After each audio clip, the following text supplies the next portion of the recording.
Hello dear students and welcome to all. তোমাদের সকলকে আরেকটি নতুন ভিডিওতে স্বাগত জানাই। আজকের এই ভিডিওতে আমি যে বিষয়টি নিয়ে কথা বলবো, তোমাদের সকলের মনের মধ্যেই এই প্রশ্নটি আসছে এবং সবারই আসে এই প্রশ্নটা, যারা প্যারামেডিক্যাল অ্যাডমিশন নিয়েছিল বা তোমরা যারা এবছরে নিবে, যে প্যারামেডিক্যাল কোর্সে অ্যাডমিশন হয়ে যাওয়ার পরে ফার্স্ট ইয়ার থেকেই কেন ডিউটি করতে হবে, ডিউটিটা কি জিনিস।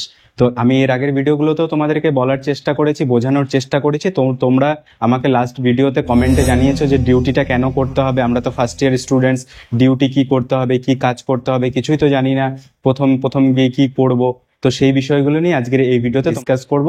তো চলো আজকের ভিডিওটি শুরু করা যাক। চ্যানেলে নতুন হলে চ্যানেলটিকে সাবস্ক্রাইব করে দিও, ভিডিওটিতে একটি লাইক করে দিও। তোমাদের একটি লাইকেই কিন্তু আমি মোটিভেশন পাই পরবর্তী ভিডিওগুলো বানানোর জন্য। তো সবার প্রথম কথা হলো, তুমি একটি ফার্স্ট ইয়ারের স্টুডেন্টস প্যারামেডিক্যাল কোর্স 2 বছর 6 মাসে, ফার্স্ট ইয়ার এবং সেকেন্ড ইয়ার দুটো ইয়ার পড়াশোনা করতে হবে এবং লাস্ট 6 মাস তোমাদের একটা ইন্টার্নশিপ করতে হবে। সেই ইন্টার্নশিপে কিন্তু তোমাদের 2000 টাকা করে পে করা হবে, অর্থাৎ তুমি তখন ট্রেনিং করবে। এবার ফার্স্ট ইয়ার থেকেই কিন্তু এই বিভিন্ন মেডিকেল কলেজ এবং প্রাইভেট যে হসপিটালগুলো আছে সেখানে ডিউটিটা করতে হয়। ডিউটিটা কিন্তু প্রথম বছর এবং দ্বিতীয় বছরে করতে হবে, এটা কিন্তু কোথাও স্টেট মেডিকেল ফ্যাকাল্টির ওয়েবসাইটে বা যে কোনো নোটিফিকেশনে কোথাও কিন্তু লেখা নেই যে ডিউটি করতে হবে, তোমাদের কত ঘন্টা কোর্স করতে হবে এই সমস্ত কিছু লেখা আছে। এবং তোমাদের কোর্স 2 বছর করার পরে 6 মাস যে ইন্টার্নশিপ সেটা কিন্তু কম্পালসারি, এটা করতে হবে। এছাড়া যে ফার্স্ট ইয়ার সেকেন্ড ইয়ারে ডিউটি করা, এটা কিন্তু কোথাও লেখা নেই। তো সেম এই প্রশ্নটা তোমাদের মধ্যে আসছে যে ডিউটি কেন করব, কেন কি কাজ করতে হবে। তো দেখো, প্রফেশনাল কোর্স হলো এই প্যারামেডিক্যাল কোর্স, যেমন নার্সিং কোর্স, এমবিবিএস কোর্স যেমন প্রফেশনাল কোর্স, এই প্যারামেডিক্যালের মেডিকেল কোর্সগুলোর মধ্যে এই প্যারামেডিক্যাল কোর্সটা হলো প্রফেশনাল কোর্স। সেই জন্য প্রফেশনাল কোর্স হিসাবে যদি তুমি দেখো, তাহলে কিন্তু তোমাকে যেমন নার্সিংরা ডিউটি করে, ওয়ার্ডে পোস্টিং করে, সেরকমভাবে প্যারামেডিক্যাল যেহেতু 2 বছরের কোর্স, সেই জন্য ফার্স্ট ইয়ার এবং সেকেন্ড ইয়ার 2 বছরে প্রথম দিন থেকেই কিন্তু তোমাদের ক্লিনিক্যাল পোস্টিং, তোমাদের যেখানে যে কোর্সে অ্যাডমিশন নিয়েছো তোমাদের কিন্তু সেখানটায় তোমাদের ডিউটিটা করতে হয়। অর্থাৎ তোমাদের তো প্রথম দিনে গিয়ে আর তোমরা জানবে না যে কি কাজ করতে হবে কি করতে হবে না।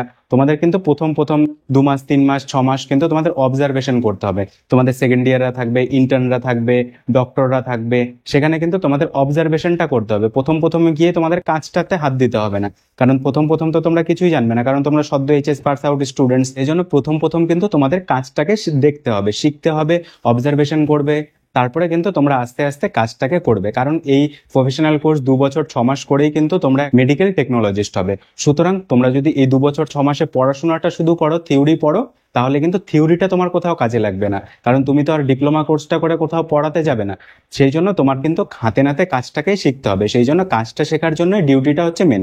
তোমরা যারা ডিউটিটা করেছো, যারা ডিউটিটা করবে, দেখবে যে অনেক কিছু শিখতে পারবে। আবার অনেকে বলবে যে না, কেন ডিউটি করবো, কারণ এটা তো প্রফেশনাল কোর্স, ঠিক আছে, এখানে তো আমাকে ফার্স্ট ইয়ার সেকেন্ড ইয়ার পড়বো, আমি থার্ড ইয়ারে ইন্টার্নশিপে গিয়ে আমি ডিউটি করবো। তোমরা দেখবে যে ফার্স্ট ইয়ার সেকেন্ড ইয়ারে যারা ডিউটি করবে, যারা কাজটা শিখবে, তারা কিন্তু অনেকটা নলেজ গ্যাদার করবে।